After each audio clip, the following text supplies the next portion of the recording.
അത്രത്തോളം ഉള്ളൂ. 1200 വോട്ടർമാർ അല്ലെങ്കിൽ 1300 അല്ലെങ്കിൽ 1000 താഴെ.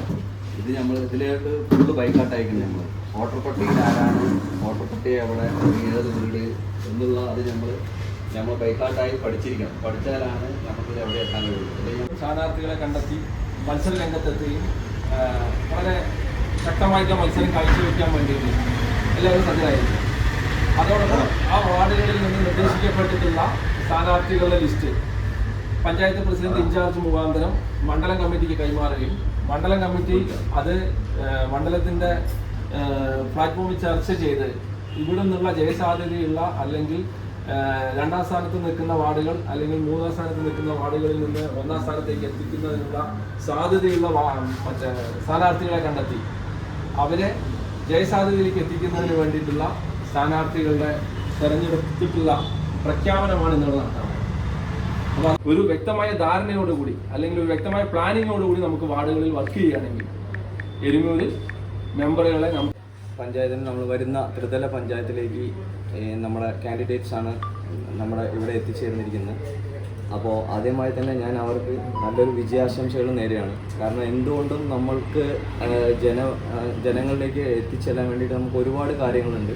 നമ്മളത് മനസ്സിലാക്കുക.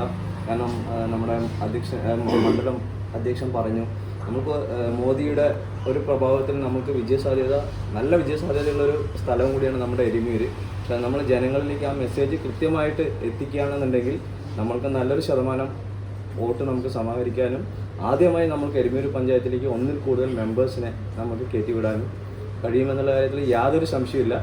എന്നാലും ഈ വൈകിയ വേളയിൽ ഞാൻ അധികം സംസാരിക്കുന്നില്ല. ബീഹാർ തെരഞ്ഞെടുപ്പ് കഴിഞ്ഞതിൻ്റെ റിസൾട്ട് വന്നു. അത് BJP പോലും പ്രതീക്ഷിക്കാത്ത ഒരു വിജയം ബീഹാറിലെ ജനത BJPക്ക് സമ്മാനിച്ചിരിക്കുകയാണ്. ആകെയുള്ള 243 നിയമസഭാ മണ്ഡലങ്ങളിൽ ഇന്ത്യൻ രാഷ്ട്രീയത്തിലെ ഒരു നെട്ടലുണ്ടാക്കിക്കൊണ്ടുള്ള ഒരു തെരഞ്ഞെടുപ്പ് റിസൾട്ട് തന്നെയാണ് പുറത്തു വന്നിരിക്കുന്നത്. 200 പുറത്ത് സീറ്റ് BJP നേടിയിരിക്കുന്നു. ഒരു പ്രത്യേകിച്ച് മേഖലകളല്ലാതെ എല്ലാ മേഖലകളിലും കടന്നു കയറിക്കൊണ്ടുള്ള ഒരു വിജയമാണ്. Ariyakkode Radhika R,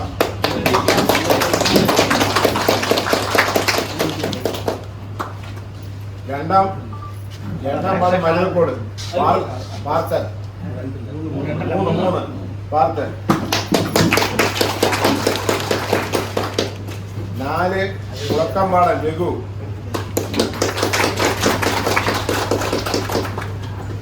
5 Panayampara Saraswathi, 6 Koottala Smithesh, 7 Kannampully Reshma R,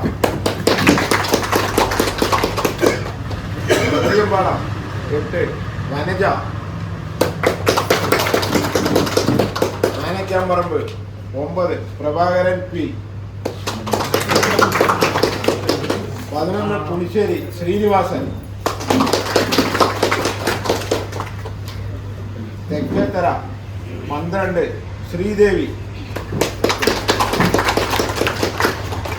15 Panthalangode Praseetha, 17 Narippatta Susheela,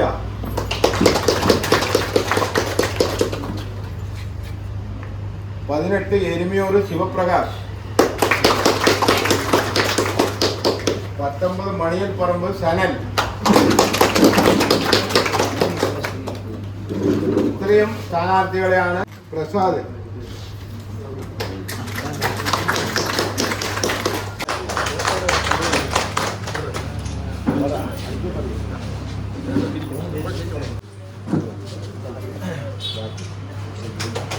കുളക്കമ്പാടം Raghu,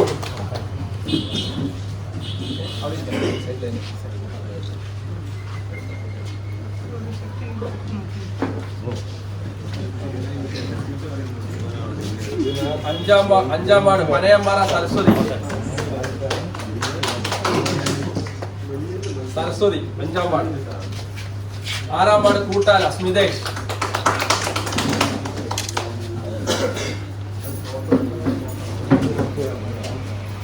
7ാം ward Kannampully Reshma R,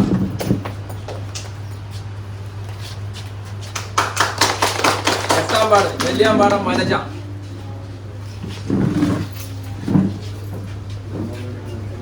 9ാം ward Anakkapparambu Prabhakaran. Anakkamparambu പഞ്ചായത്തിന്റെ പ്രസിഡന്റ് കൂടിയായിട്ടുള്ള പ്രഭാകർജി.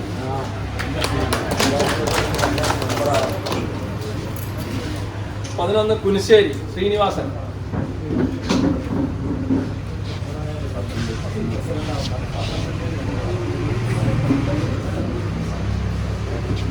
10ാം വാർഡ് പ്രസാദ്.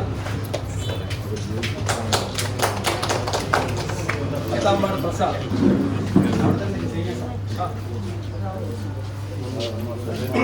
11ാം വാർഡ് ശ്രീദേവി. 11ാം വാർഡ് ശ്രീനിവാസൻ. 12 തെക്കേത്തറ ശ്രീദേവി.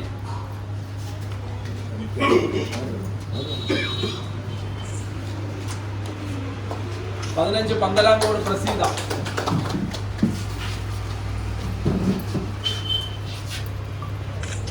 17 നരിപ്പറ്റ സുശീല. 18ാം ward Erumur Sivaprakash. Panchayat committee general secretary Sivaprakash. കഴിഞ്ഞ പ്രാവശ്യം 2ാം സ്ഥാനത്താണ് ജയിച്ചത്. 19ാം വാർഡ് മണിയമ്പറമ്പിൽ സനൽ.